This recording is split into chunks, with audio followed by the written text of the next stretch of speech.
Hello, everybody. Welcome to the Claw and the Keg podcast. I'm joined by my co-host, Dopey, over here.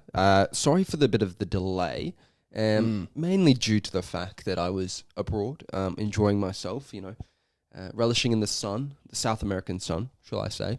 We just didn't have time to, but, we're back and firing now, and we've been busy bees, and the sport world has been quite busy as well. So we can discuss. I think we can officially call this season 2 of the Claw and the King. Season 2. Now, this means we're this actually... is a long season 1. Jeez. How many season 1s do you see of fucking 50 episodes?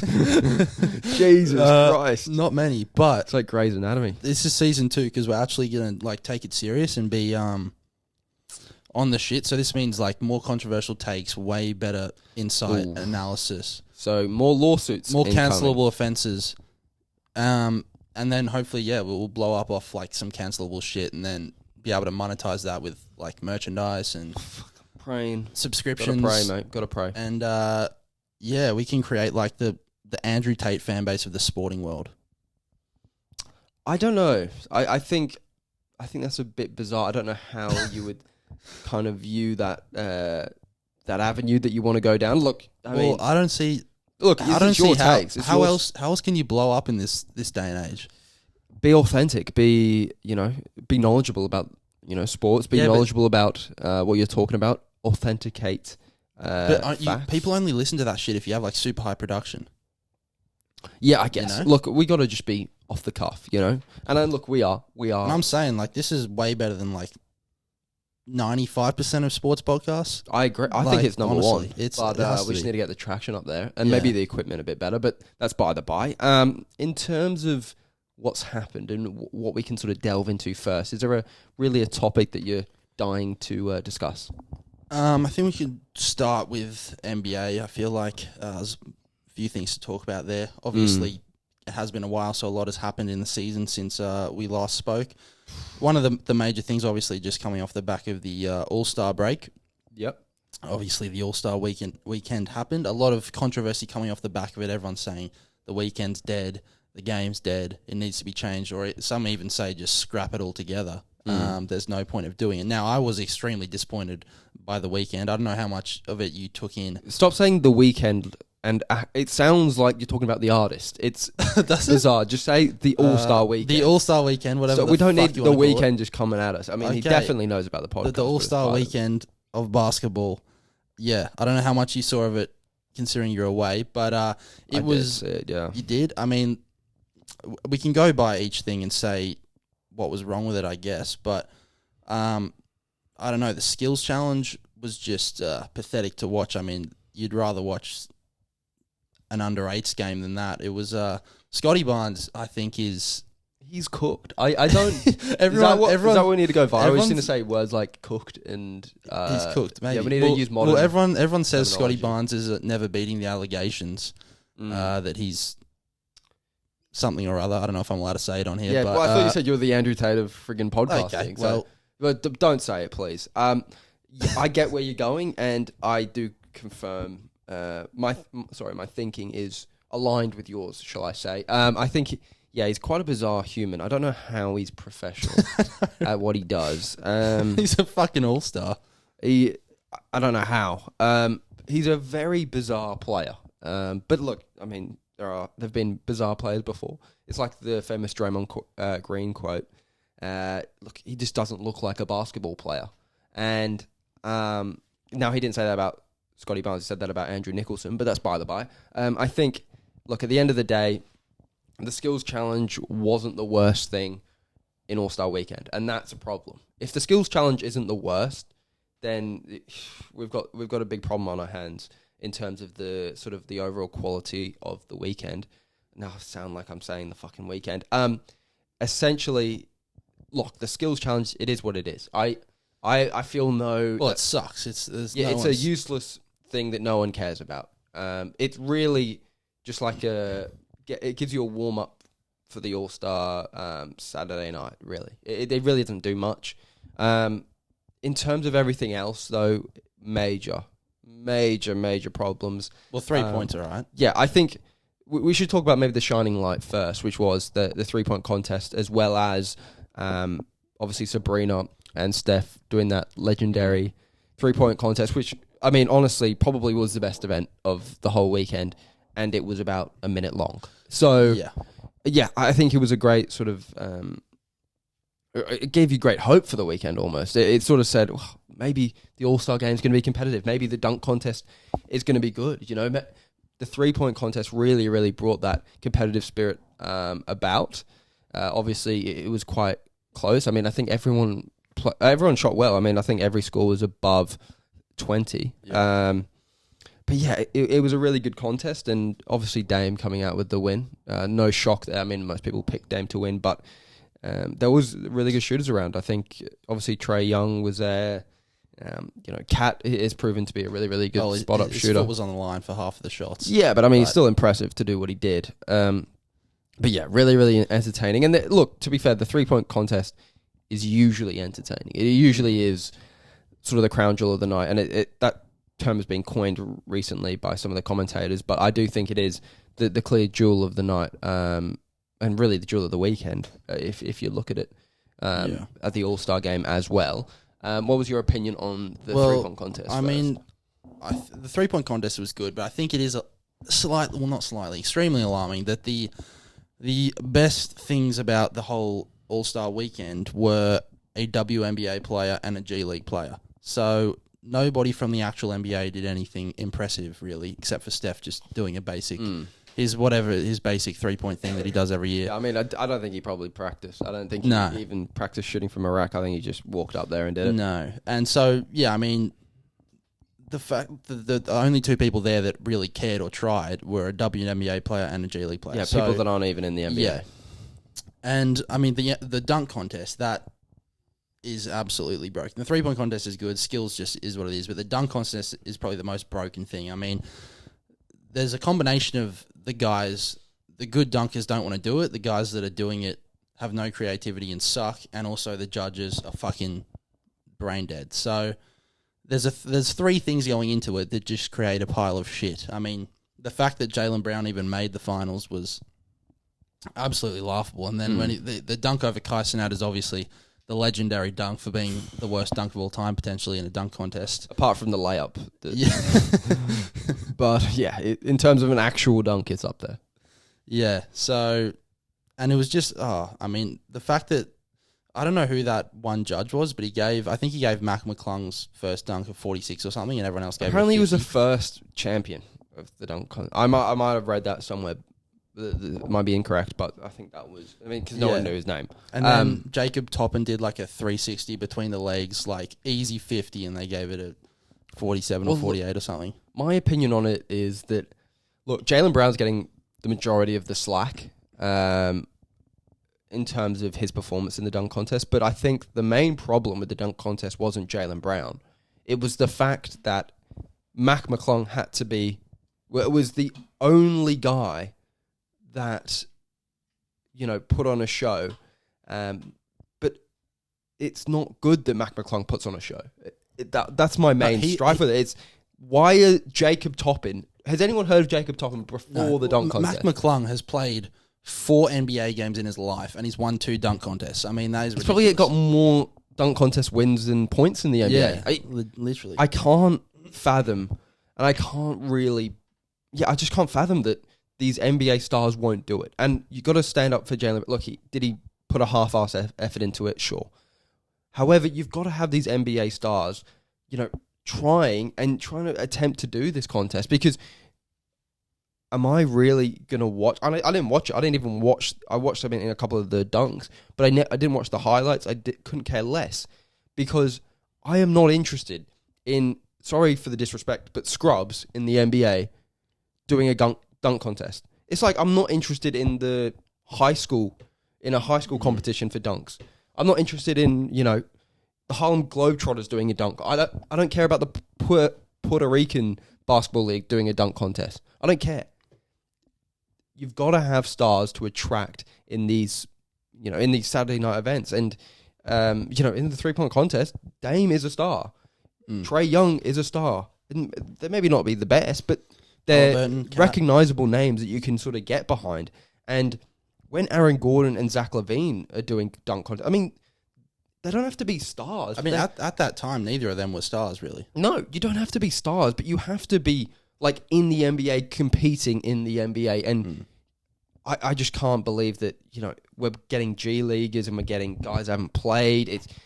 It's just so wrong in terms of the product.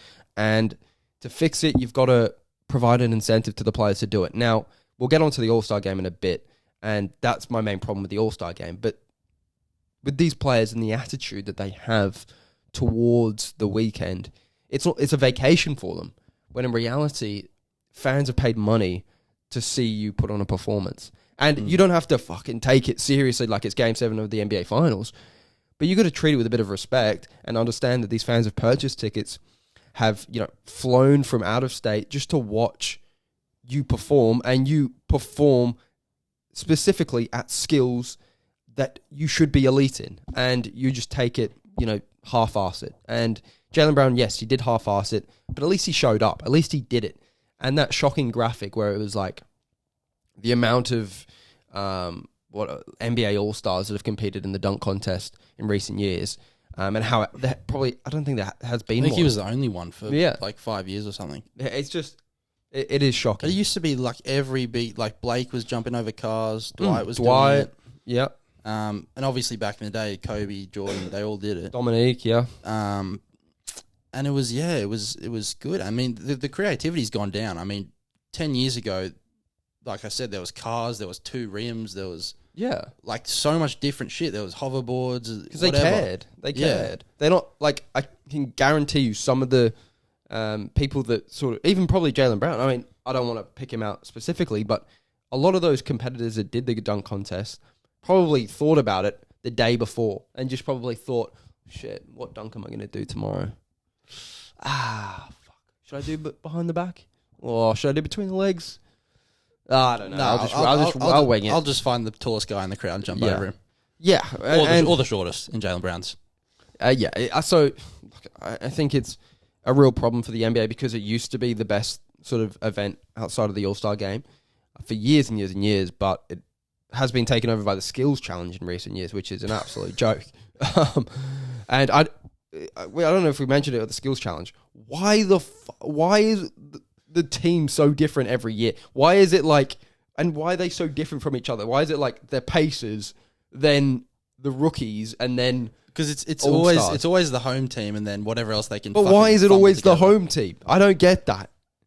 Because they want to see. Well, if you're going to do the home team, do like some other character. Why are all of the teams like different categories? But the funny thing is how big the fucking passing goals are now. They're about half the fucking court. If you miss it, I mean, they used to be like actually decently challenging to get at them, but now it's like a 6-year-old could do that. Yeah. So. Well, yeah. Do you want to move on to the All-Star game? Do you want to sort of cap off your thoughts on it? Yeah. So I mean, the game itself was obviously very difficult to watch. Probably impossible. I didn't watch it in its entirety. I only saw the highlights, and it was just really, it's not good. I mean, if any team's scoring 200 points in I guess you'd call it a professional game, that's not a good sign. Obviously, I think most of it comes from LeBron not giving a shit anymore.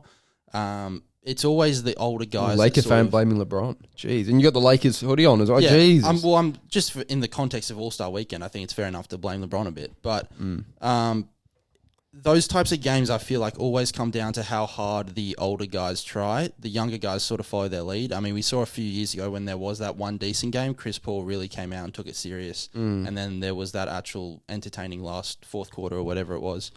And back in the day, obviously, Kobe was renowned for saying, look, we're going to fucking at least do something competitive here.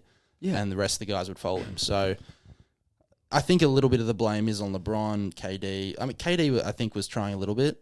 I think he's one of the last guys that does sort of feel a need to take it a bit seriously. But, I mean, like Anthony Edwards, fuck. I know he's a really likable guy, but just the way he conducted himself the whole All-Star weekends really turned me off him. He was just... Yeah, like so lackadaisical, it would just piss me off.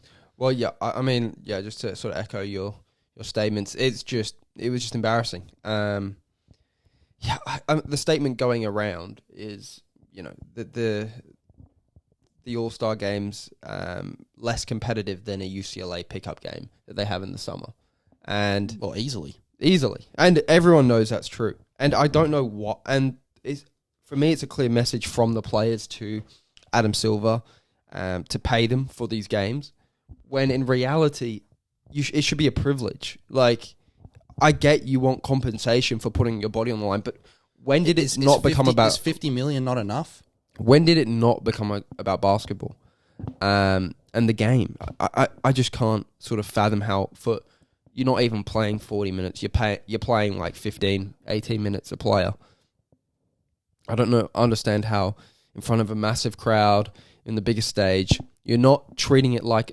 You don't have to treat it like a regular game, but you have to treat it like a pickup game, like you'd have with a group of mates, and you'd play competitive. I mean, you're not frigging sliding under someone's knee and kicking, do a Draymond Green, but I mean, you just got to play competitive defense. Trying the bold move. If you get fucking 7 turnovers, no one's going to care, but you've got to sort of play some competitive basketball. You've got to have some effort in the game. It was embarrassing, I think, for the NBA, and they're going to have to do something about it for next, because you won't, if you keep the same format, the same players, the same sort of pay structure that they have, or I don't know what they're going to change. If you keep it exactly the same, no one's going to watch next year. I didn't watch this year. I mean, I was in a plane, but that's by the by. I didn't want to watch the replay, I didn't want to watch the highlights, because every year it's got progressively worse. And they try to bring in new rules like the draft, which worked in the first year, but then they didn't care anymore. And I think an idea that I've sort of had is, obviously as an Australian, we watch State of Origin. I think it'd be more interesting to see them represent something more than the team that they play for. I think maybe... I think everyone's saying it's USA versus World is the... Yeah, so USA versus World becomes more and more relevant because there are so many great world players, and you're like, well, some of the great American players are going to miss out. Well, fucking tough tits. Who gives a damn? You want the most competitive framework, and I think if you're going to do, I don't know, you do a round robin, you do semi-finals, and then you do a final. I don't know what you do, but you just try and fix the main game, and by switching it to country of origin or side of origin. So if you're from, like, DeMar DeRozan represented the East his whole life, but he's a West Coast kid who, played his high school ball there, who, grew up in LA in the West Coast. Like in a play like that, for example, if you're going to maybe switch it to origin, so you have LA versus New York, and I don't know, I feel like it would be more entertaining. And yeah, you'd have years where one side wins it all the time because, like in State of Origin, Queensland won it 8 years in a row because they had the better talent at the time. But eventually... But it was still... Everybody was keen for it every year. Yeah. It doesn't matter who wins. Yeah, absolutely. So... But, I mean, I guess the issue with that is a lot of the players wouldn't be eligible. A lot of the European players and... Well, that's why maybe you have a look at it. I don't know. They have a wild card pick. Like, each team has, 3 wild card picks. I don't know how you structure it, anything like that, but you've got to switch it up, the whole format of it, and keep it. You can't just, let's try this. Let's try, this for 2 years, see if it works. Let's switch back to the old ways, You've got to be strong in it. You've got to create a culture of it and make it really an event for the fans and an event for the fans to look forward to, rather than the All-Star weekends this week. God, we're going no more NBA. Or just fine them if they're... Like in tennis, if you're seen to be purposefully tanking a game or not giving your best effort, you get fined, I'm pretty sure. So just say, look, Anthony Edwards, that's $100K, buddy, if you do that again. Well, look, the problem is that they'd want so much... The only way to truly incentivize them is to pay them. However, they're on so much money that you'd have to pay them a ridiculous amount to care about the game, and you'd lose money. The NBA would lose money on the All-Star game if they paid the players what they wanted for the All-Star game. So, yeah, it is quite sad how it's gotten to, and the fact that a once quite entertaining week or weekend turned into pretty much a disaster. I don't know. Has Adam Silver come out with anything in regards to it, or is there anyone from the league? I don't think so. But you could tell when he was handing out the MVP trophy, he was not a happy man with what had just transpired. And I think that everyone was saying, the most entertaining thing was the commentary between Charles and Draymond. It was. It absolutely was. There was nothing entertaining about the game, and they were the only ones actually caring and trying to put in effort, trying to put in entertainment. So, yeah, the NBA All-Star Weekend was a certified joke, if I do say so myself. But in terms of the NBA in a whole, in terms of, let's just forget about the All-Star Weekend, get it out of our minds. How do you think the NBA season is currently going? Are you surprised by anything? Are you unhappy with anything, like where the Lakers are, or in comparison to the Clippers? Or I mean, obviously the Lakers could be a little bit better, but I think we'll be there. Bit. I think we're on the right track where we're starting to put a few wins together, which is nice. The issue is everybody in the fucking West is starting to put wins together, and they're all really good. So it's the Wild West. I think this Western Conference might be the best conference I've ever seen. When you're talking about you have 10 legitimate teams that could beat anyone on any day, realistically.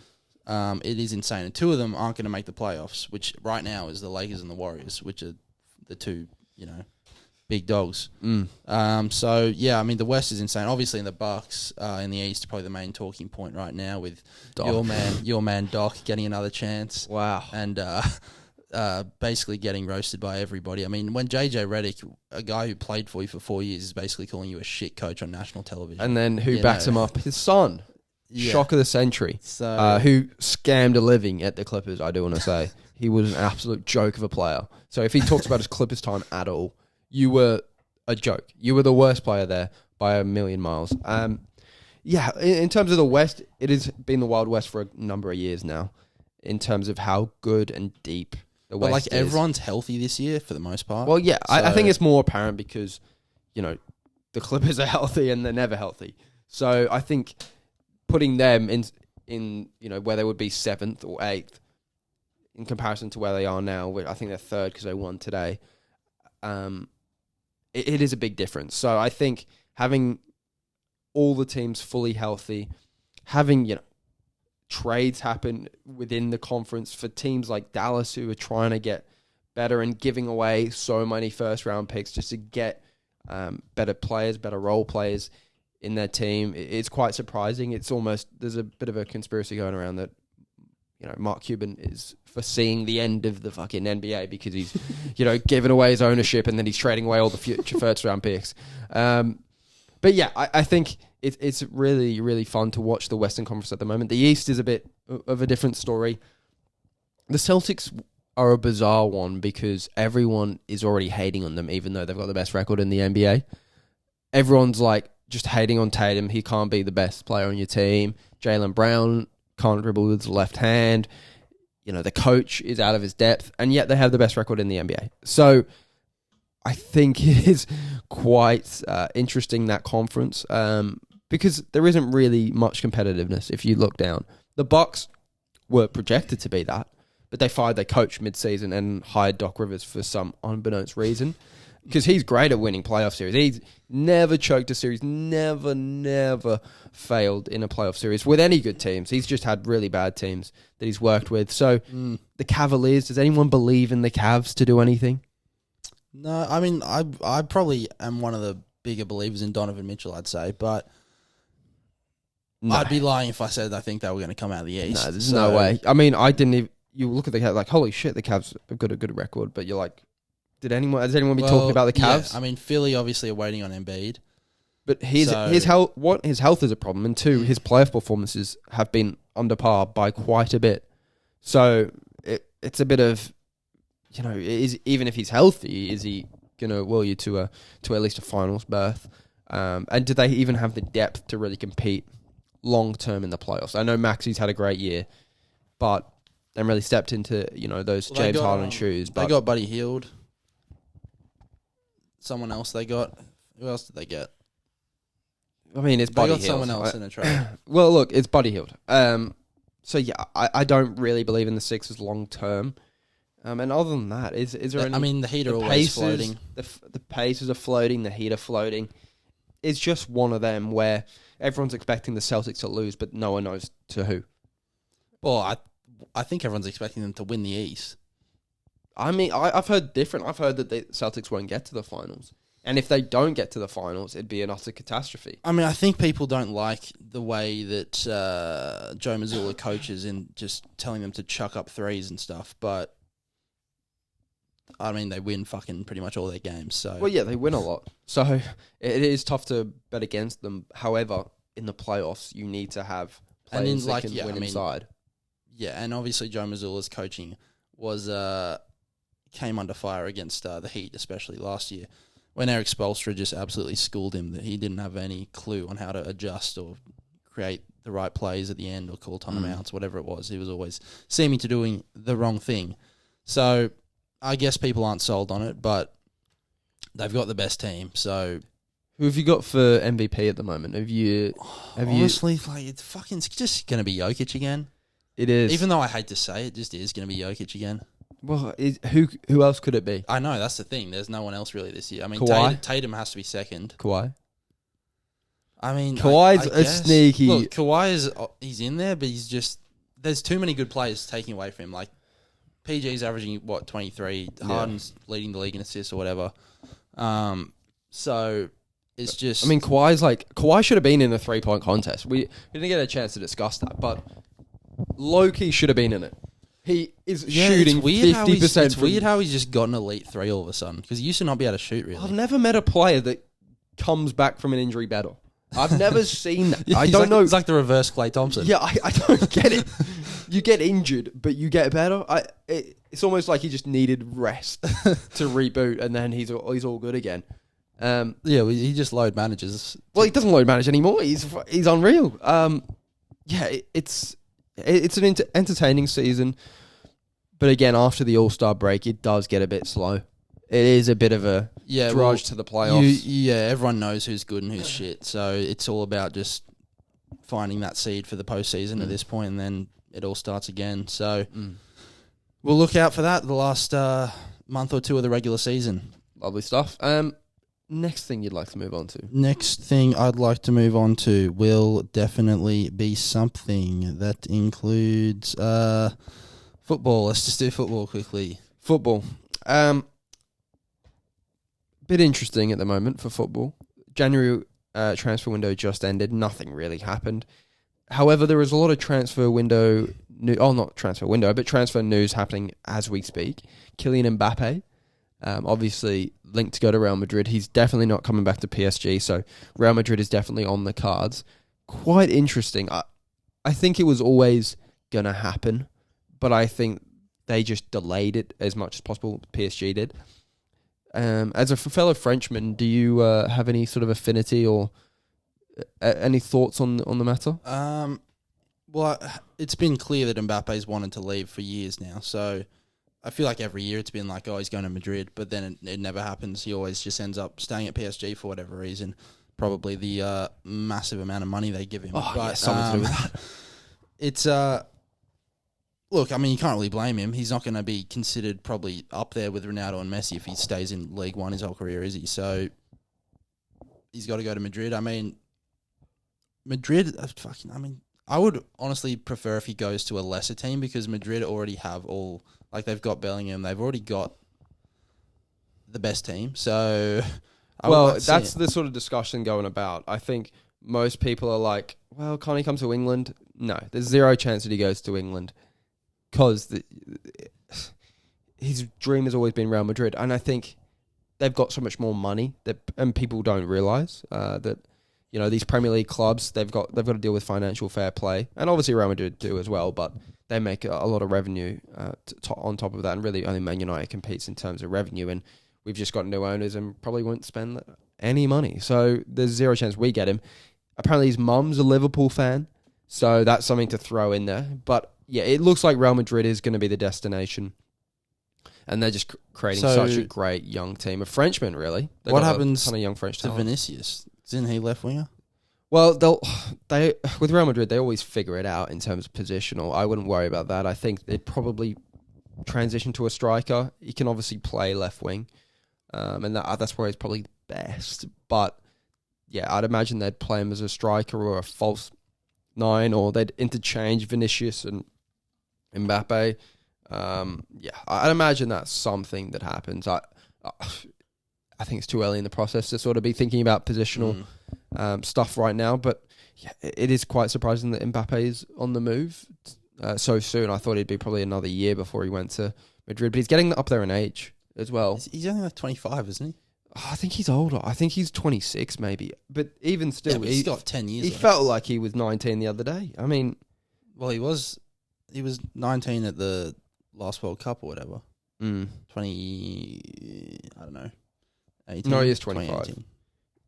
He is 25. So, yeah, he's getting a bit up there in age. But, yeah, the Liga is cooked anyway, so there's no problem with that. In terms of Premier League stuff, nothing major. Obviously, Arsenal are sort of pushing their way into the title race as well. They had a couple of big wins, even though they lost in the Champions League to Porto recently, which was absolutely hilarious. They're still pushing in the Premier League. Man City look a bit dodgy, to be fair. Haaland's just come back from his injury, which was a much longer injury than anyone sort of anticipated. Liverpool are probably the favourites right now, I'd say. Just because of their depth and obviously the Klopp factor, obviously Klopp leaving end of the season. Sad news. It's just such sad news. More like overjoying news. I was literally crying tears of joy when I heard that he was retiring. So, yeah, great to see that he's leaving Liverpool and can leave that dirty club alone and hopefully just never come back. Spoken like a true casual Man United fan. Højlund's comeback. I mean, Rasmus. He is cooking. He's picked up an injury for 2 to 3 weeks, which isn't great. Sick. But he's in unreal form. I think it's 7 goals in his last 8 games. It's all because have you seen that singer guy? Not that guy. It's all because of him. I don't know where that started. He doesn't even. He was a contestant on. I know. The X Factor. The Voice. The Voice. He was what was he? He was like a TikToker before that. And then he went on The Voice, and he didn't make it through like anything. And then he's just like, he does all these videos and plays like the snippet of the exact same song at the end of all of his videos. I know, and it's like, I know, hating on the dude. He seems like a nice guy, but like some idiot from anywhere just like posted on this video like Højlund from Wish or something, and lo and behold, Højlund is going to the UK doing like interview on Sky Sports for like Højlund. But yeah, Sean Millis, shout out, dude. Yeah, shout out, brother. Quite an interesting sort of thing that's happened with Højlund is that obviously most people calling him a bust early on, but I think most people are sort of coming around to the fact that he is genuinely talented and he is probably one of the better strikers in the Premier League. Now, Rashford, still a bit dodgy. Garnacho can get there. Mainu. Have you heard of this Kobbie Mainu guy? Yeah. Unreal. Absolutely unreal player. Is he like Pogba? He is quite similar. And people like hate on that take because Pogba is viewed as a lazy player, where Mainu is a young guy who works hard. I don't think that's fair. I think... I just pulled that out of thin air, by the way. Well, it's not... like, when you watch Mainu play...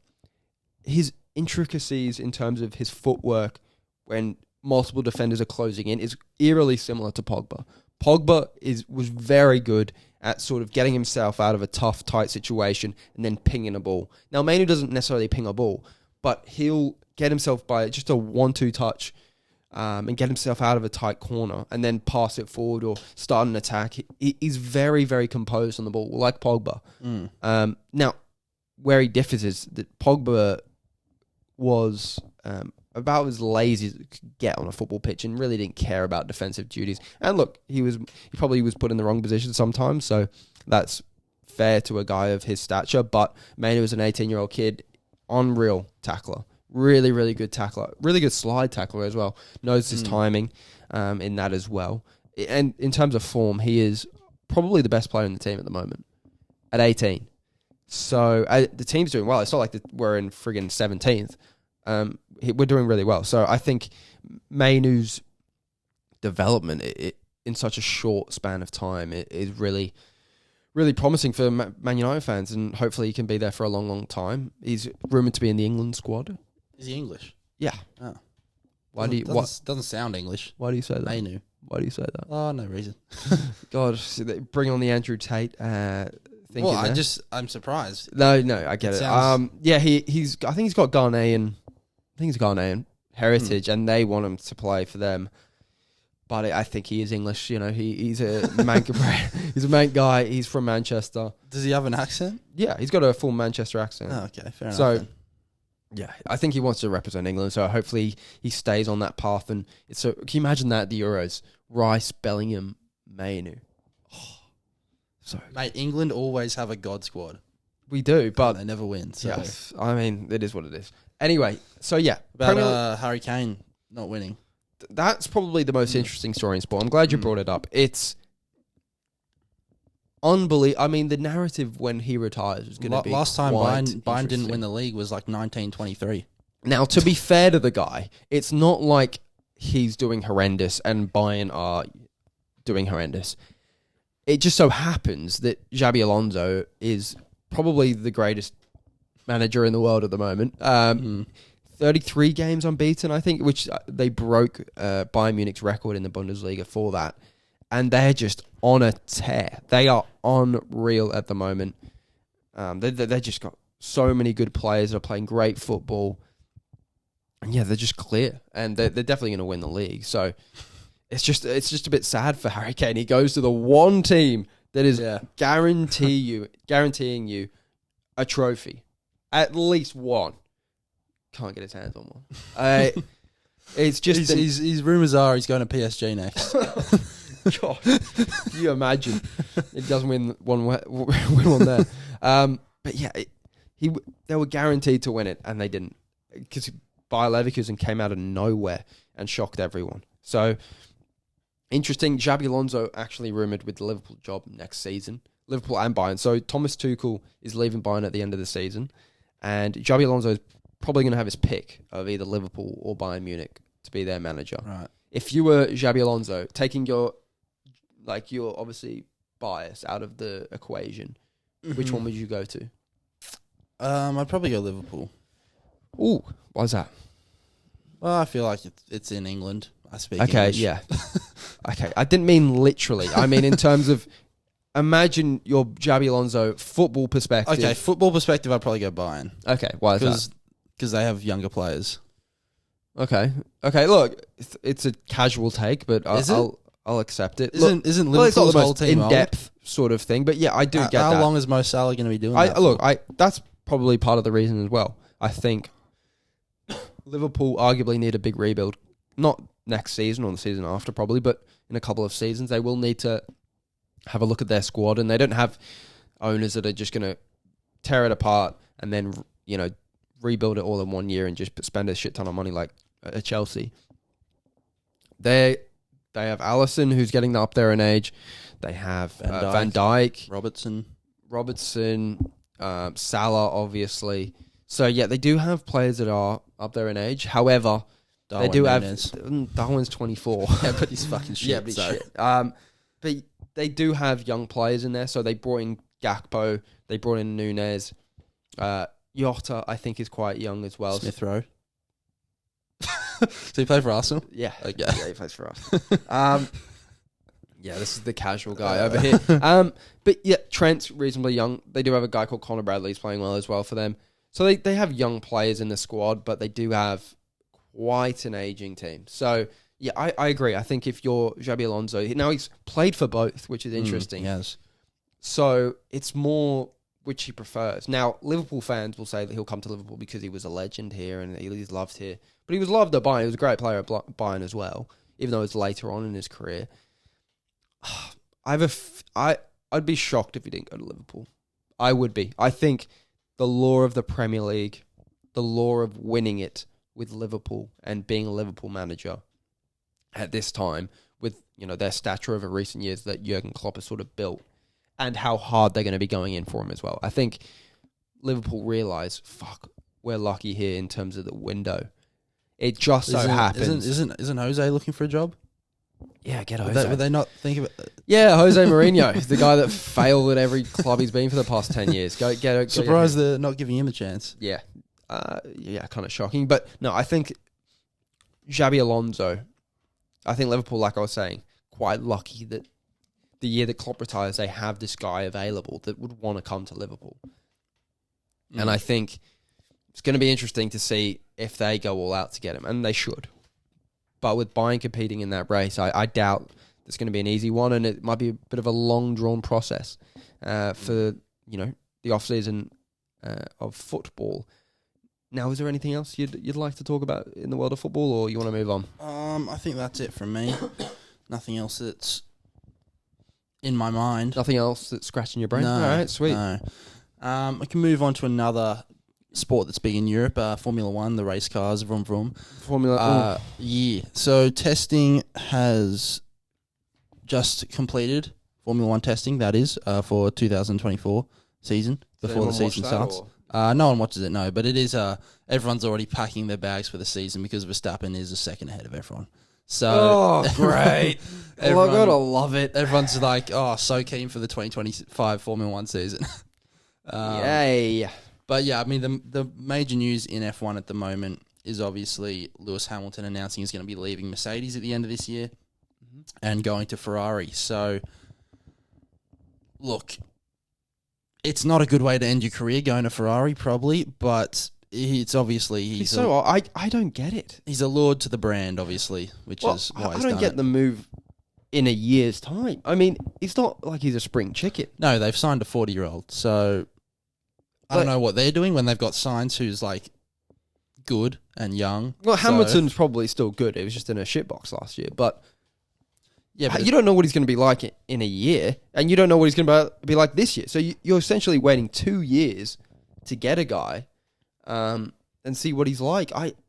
Who's on the wrong side of his career, who really underperformed last year, even though it was a bad car, he underperformed in it.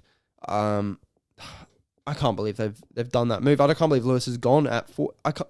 How would he know his thought process? Like, he must be thinking in his head, all right, I've got a plan. I'm going to be in Formula 1 for 4 more years. But I can't, at this stage of your career, with the pedigree that he's got, he surely can go year to year and see, am I feeling it? Do I want to retire? Do I not want to retire?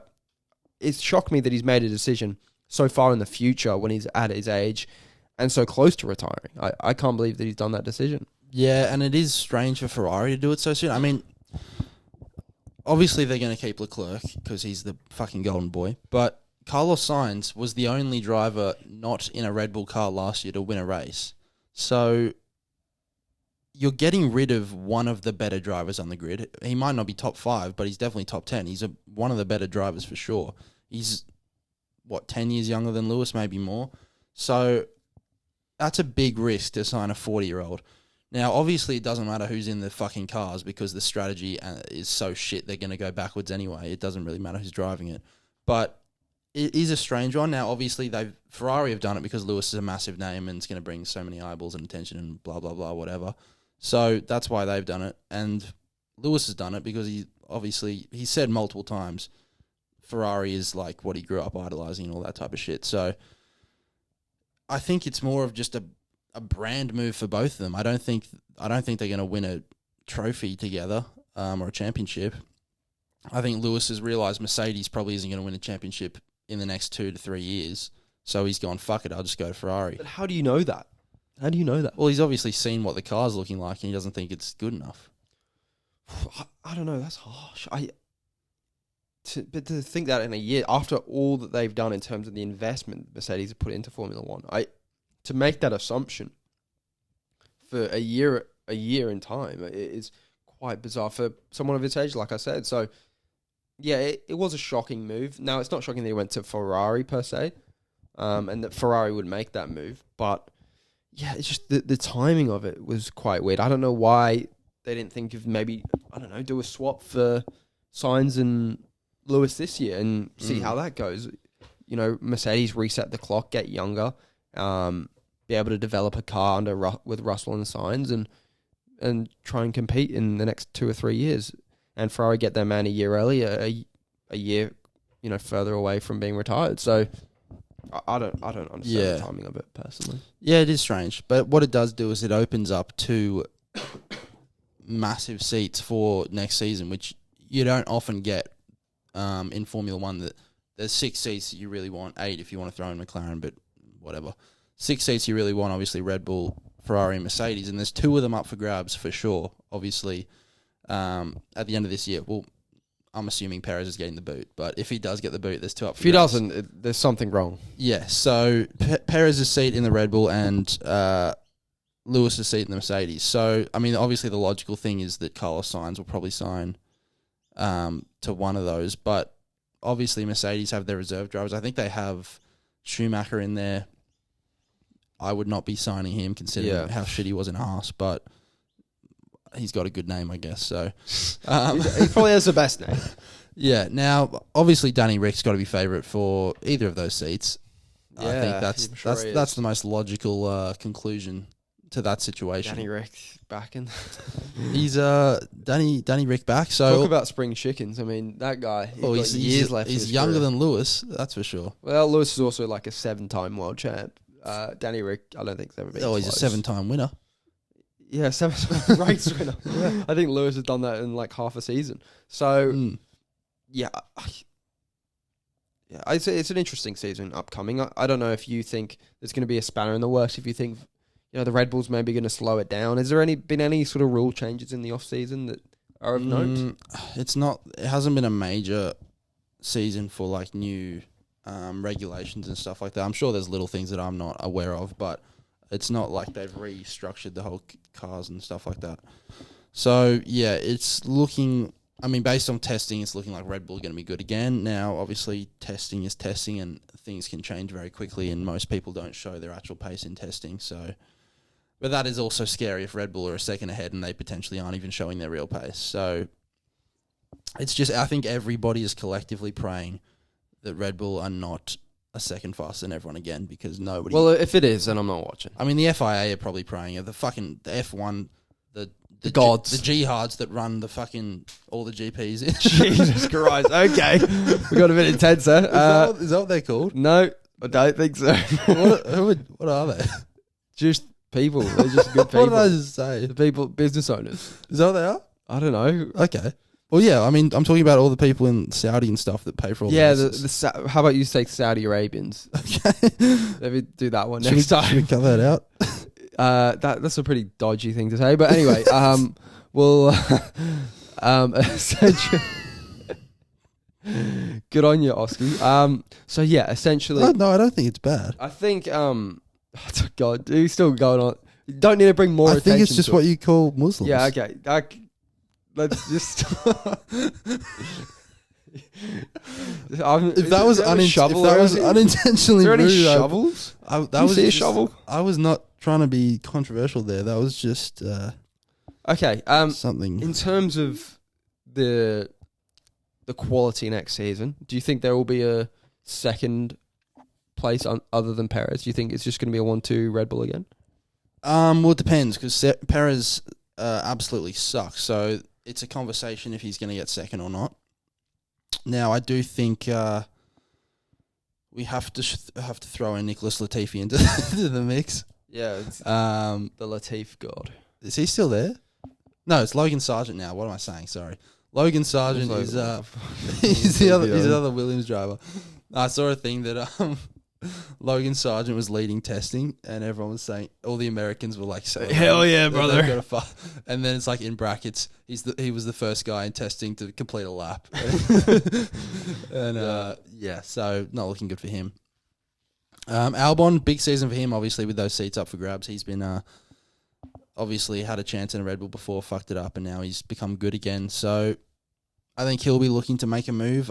I mean, you can't stay in a Williams forever. It's an absolute career suicide. So big year for him. Everyone else is probably, I don't know, just treading water, really. No one else has really got big prospects, I feel like. Okay. To move up in the world. Fair play. Well, yeah, I haven't been excited about it one bit. I didn't even know preseason testing was happening. So, yeah, I'm not looking forward to the season whatsoever. It's just going to be another rinse and repeat, in my opinion. Now, if you want to move on to something Australians are a bit upset about at the moment, is the UFC. It is. And now, we're all upset that McGregor is in hiding for some reason, but that's another story for another day. More upset about, last week's card and Volk. Yeah, Volk. He's over. He's done with. Yeah, what's your opinion one on of the sadder days in Australian sporting history, I'd say. Probably top 5, maybe top 3, maybe top 1. So, and the one thing I've got to say is Rob and Volk never fight on the same card again, please. It's too much for my heart. And because they always much stress. They never both win. They always one of them will win, one of them will lose. So, I mean, we start with Rob absolutely wiping the floor with Costa. I was so scared that Rob was washed after his last fight because he got destroyed by Duplessis, who looks awkward as fuck when he fights, even though he's now the champion. So, so I was so scared that he was washed, but he isn't. He beat Costa. So I was extremely happy after that, and I was like, oh my God, Volk's coming out. He comes out to land down under. We were in the pub. Everybody was singing that shit in the pub. Everyone was G'd up. God. And he was looking good. First round, he probably won that. He wasn't looking as good as he was in like the third Max fight or the AF fight, but he was looking solid. Very kick-heavy approach. I think that probably got to his head that everyone was saying Topuria doesn't kick or he doesn't deal with kicks. He only boxes. But yeah, in the second round, obviously, just got caught on the fence and just lights out immediately after one shot. So it was very tough to watch, and it begs the question, did he come back too soon? Well, everyone's talking about it, and everyone was concerned late last year that he did. These back-to-back Makhachev and Topuria fights, just too hard to do when you're doing it, within the space of a couple of months. And I think it's just a sad one. Is his chin gone at this point, do you think? Is he... that's Is it hard to say? That's is it the hard question. to say? Look, because he used to get... People were saying, he has a really good chin. I don't think that's ever been the case. I just think he had really good defense. I don't even know what you call it now because everyone in America says defense, but I've always said defense. But he has really good defense. Wow, great anecdote there. Yeah, he has really good defense, so he doesn't get hit clean often. Yeah. So, and Max Holloway is not a one-punch knockout type of guy, and this is just the example I'm going to use. But in the second fight, Holloway dropped him twice clean, and Holloway doesn't drop that many people just with one strike shots. So that showed to me his chin is not amazing. If you're getting dropped by Holloway multiple times. So it's just that he never got hit, so he didn't have to show that he had a chin or not. I mean, Chad Mendes dropped him, I'm pretty sure, so it's not like he never got hurt. It was just he never got hit, really. So the Islam thing happened. That wasn't like it was a knockout, but it wasn't like he wasn't out cold. It was like a TKO. So, and it was a head kick, so fucking anything can happen. And then this obviously happened, so... It didn't look that big of a punch, though. That's the it didn't look... It was a clean punch. It was clean, but it wasn't... And Topuria, like, if you've seen his last fights, he's basically done that to everyone he's fought. So he obviously has power. But, yeah, it is tough. Like, I do think... You probably can't say his chin's gone, but I think if he gets hit by Topuria, he'll probably get knocked out again if they do the rematch. So... Okay. I think it's interesting because he could win a decision if he can survive to a decision, really. But it's just so hard in the UFC to avoid that punch for 25 minutes. Well, where is he going to fight next? Who is he going to fight next? He wants the rematch.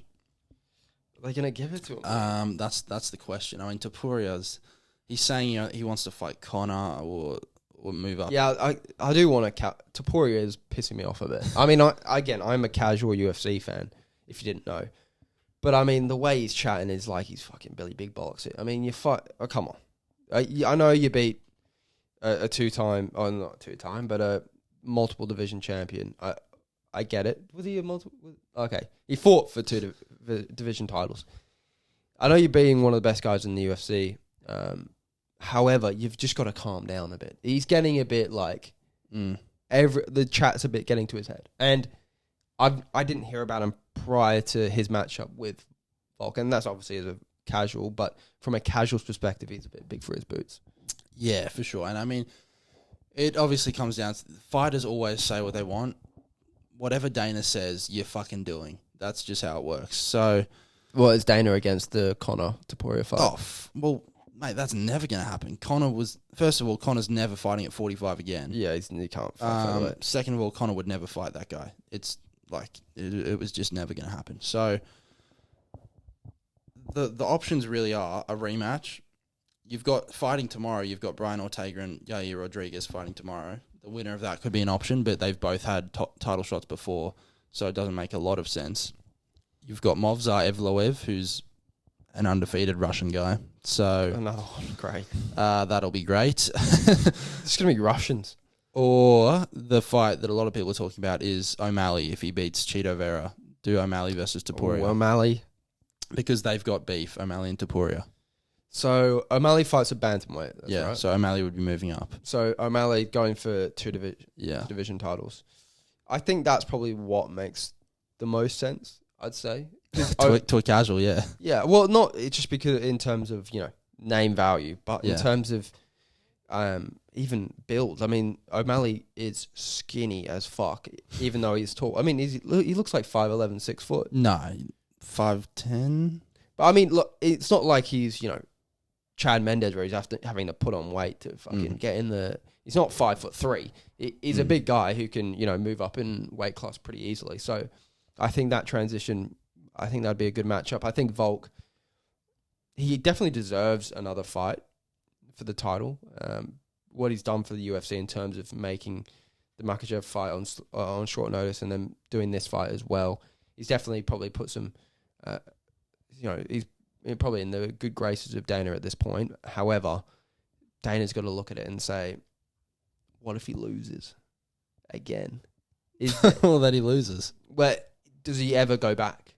I think if Dana throws him a kind of a softball in terms of his next opponent, he can dress it up as Volk is back. He can fight for the title again and create that. And if he loses, he can still fight top contenders. But if he gets beat badly by Topuria again, it's really not looking good.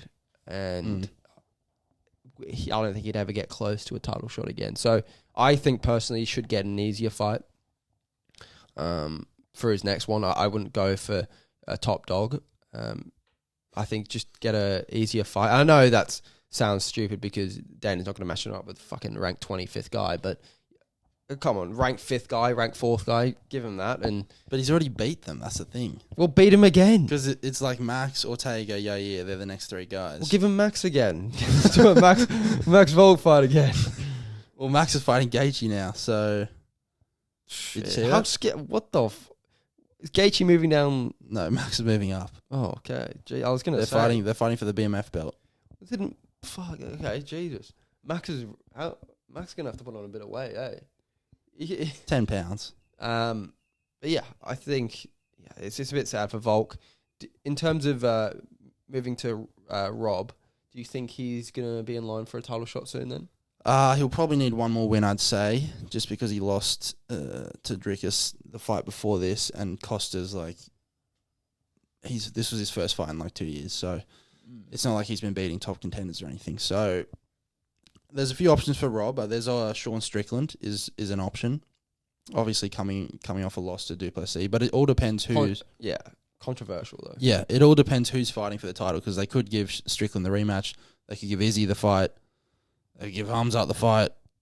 Hopefully they don't do that because that would be bullshit. But why? Because he hasn't beat anyone. When was the last time Hamzat fought?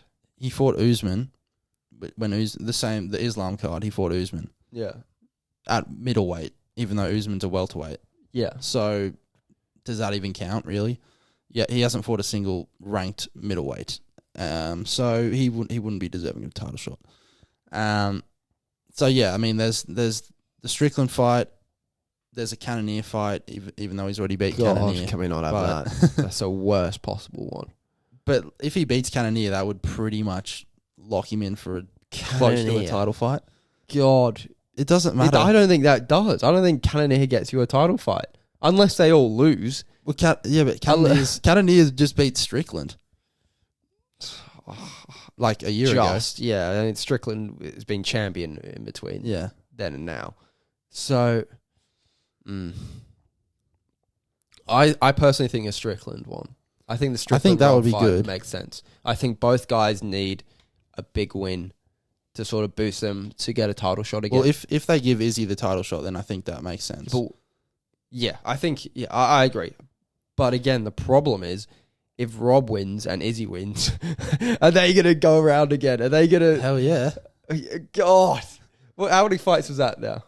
That would be 3. That would be 3. Okay, it's not as bad. But, I mean, Rob's got smacked up in both of them. No, the second one was very close. Okay, he lost. Oh, God, can you imagine Rob loses 3 to Izzy? I just don't see him beating him. That's the problem. I just don't see... Well, the problem with Rob is he has no chin. So he actually has no chin. Do you think Strickland could... But Strickland has pillow hands, so... Yeah, but, well, I mean, he's done some damage to some top guys, so I don't know if he's a pillow puncher. Yeah, but he doesn't finish. Just because he couldn't knock out Sneeko doesn't mean he's a friggin' pillow puncher. Yeah, but he can't knock out anyone. I don't know. I think Strickland's a good... I think Strickland-Rob is a good matchup, personally. You just want entertaining fights as a casual. So I'm coming in it from that perspective. And they're big names that will put on an entertaining fight. So, yeah, I'd like to see that. And the other news, I guess, was the UFC 300. It's pretty much done. Oh, God. I'm not watching that. One of the worst fucking announcements in the history of fucking announcements. I mean, it was built up to be the biggest card since the birth of Christ. And now it's... it's underwhelming to say the least. Even though it is, as pay-per-views go, it's a good pay-per-view card. But even good, it's like solid. I wouldn't even put it as like it's good because of the depth. The top level talent in it is fucking shocking.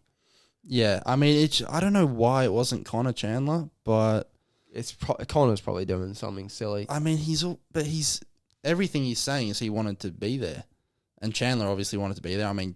Talk about absolute career suicide. It's Chandler fucking career suicide. In 3 years. Just this guy's left millions of dollars on the table. His last 2 good years of his career, just to wait for this potential fight that he might not even get. So God. No, well, I think it will happen. But yeah, I mean, Jesus, he's just been like just sitting on his couch, like any day now. Literally, he could have fought 4 times in this, and still got the Conor fight. So. Oh, God, whatever. Good luck to you, mate. Hopefully you get it. But, yeah, fucking Pereira, Jamal Hill, that's just, Jesus. It's not a great main event. Pereira, Jamal Hill. Even though Pereira's obviously had a cool UFC career. Could you imagine telling that English, to someone, like, a year ago? Or even more than that. Is to tell that to someone 3 years ago. That's the big boy fight. Jamal Hill versus Pereira. Yeah, that's an absolute shocker. What are the other? I mean, Bo Nichols on it. The other, there's so many fights that were on like the bottom of the prelims that moved up to like pay-per-view. Well, the other title fight is Zhang Weili versus another Chinese chick. Could you find 2 worse title fights? Yeah. Is there actually 2 worse title fights that you can find in the U? I don't think there is. Yeah. Heavyweight, Aspinall, Jones. If that is Jones a heavyweight title holder? Yeah. But Jones ain't fighting. Well, yeah. Soon. Well, yeah. Have you seen him in trade? He looks a bit bloated. He looks a bit. I've seen him in person, mate. He's fucking fat. He looks a bit fucking big. But yeah, why did that happen? Where's Aspinall? Where's Aspinall Jones? What's going on? Why couldn't that be on this fucking card? Yeah, literally anyone. And the thing that pissed me off is apparently they tried to get Leon versus someone on this card, and it seems like the only people they offered to the fights to is Dagestanis, who all do Ramadan, which is during when the card is on. So obviously they're going to say fucking no because they can't eat food, mate. They're not going to fight. But they just want to get them all out of there. And he offered it to like Islam and Hamzat, and they said no because obviously they're going to say fucking no. It's in Ramadan. So I don't know what they were thinking there. And then someone got fired. Yeah, I don't know. And as I was saying, Justin Gaethje, Max Holloway is also the third, I guess, title fight on the card. The BMF belt. That should be the main event, realistically. The BMF belt. Great. Yeah, no one cares about the title, but it's a cool fight. So, yeah, it's what I would say is the prelims are still watchable. Like Cody Garbrandt, the Figueiredo's the on the prelims and the depth in the card is good. However, the top, your best main card, 2 fights, title fights, is. I was going to say something, but I won't say that. But two dud fights, absolute dud fights. The worst possible in terms of big names, title names that there is in the UFC. You get them both. And I just can't believe I just can't believe that UFC 300 is worse than UFC 298 and UFC 299. Well, the next card's insane. 299. Yeah, what's the main draw for that one? It's O'Malley versus Vera. Why? I don't get why they can't move it. Why can't they say to O'Malley, can you go to 300? Yeah, and then so it's Poirier in the co-main, Kevin Holland versus Michael Venom Page, Gilbert Burns versus Jack Della Maddalena, Peter Yan versus Song Yadong. It's a way better card. Sick card. Yeah, you got RDA on the prelims. Good prelims, yeah. That's a better card in my opinion. I think Dana was probably anticipating that Conor would be fighting in this. I don't think he wanted Conor in this. From everything I heard, he wants him in International Fight Week. Huh? Why? I don't know. He's a fucking idiot. He's getting old. It's still about money at this point, isn't it? They're just. Well, yeah, they're trying to. Because they know people are going to watch UFC 300 because it's UFC 300. And they need to save title fights for the rest of the year, basically, and good fights, because the start of the year has been very good, and then they need people who can still fight later in the year. So we'll see. It is a shocker. I think that wraps up the chats for today. Have you got anything else or any other topic you want to quickly? Penrith playing tomorrow, World Club Challenge. Hopefully they get the dub. Dub up. They look like they're in Manchester City. That's not a place. It's a club. Yeah, they're in the stadium, Etihad Stadium. That's where they're training, the facilities. Yeah, the Man City Stadium. Yeah. Okay. Well, yeah. I wonder why. Why do you wonder? Well, because I think obviously Nathan's had a little chat with Mary and they've linked it up. Does Mary play for Man City? Yeah. Oh, really? Yeah. Okay, yeah, I'd assume that's probably a good... Yeah, I'd assume that. Well, solid... they lost last year, didn't they? In the World Club Challenge. I was there. So looking for revenge, the Penny Panthers. Looking strong, but hopefully they don't win, because that would not be good for anyone with a soul. Yeah. And obviously Vegas Sunday, hopefully everyone goes well. Hopefully there's a few incidents, actually. That would be entertaining for me. Well, it's sold out, apparently. So, hopefully there's a big crowd out there. The Americans get around it. I saw it when I was recently on my holidays. I was in Vegas, and I saw the NRL branding on a, wow. No, but I on a moving, it was it was on a truck, and it had a screen, and it had the ad for the NRL. I'm like, holy shit. Yeah, and you were probably the one guy that actually knew what it was. Yeah. No one else was looking at it. I'm like, guys, look, it's the NRL. They're like, fuck off. Did you see the Sphere? I did. Is it good? It was mental. There was a lot happening. I think Aiden Ross was on it when I was there. And then I might have been. I think Aiden Ross was on it when I was there. And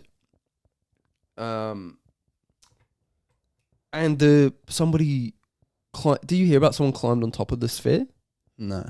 Some whack job climbed on top of the Sphere and caused millions of dollars of damages on the Sphere. And was just on top of there, just chilling. How do you get up? I think there's there must be stairs or something. I have got no idea. But he somehow got to the top of it, and just there was nothing on the Sphere.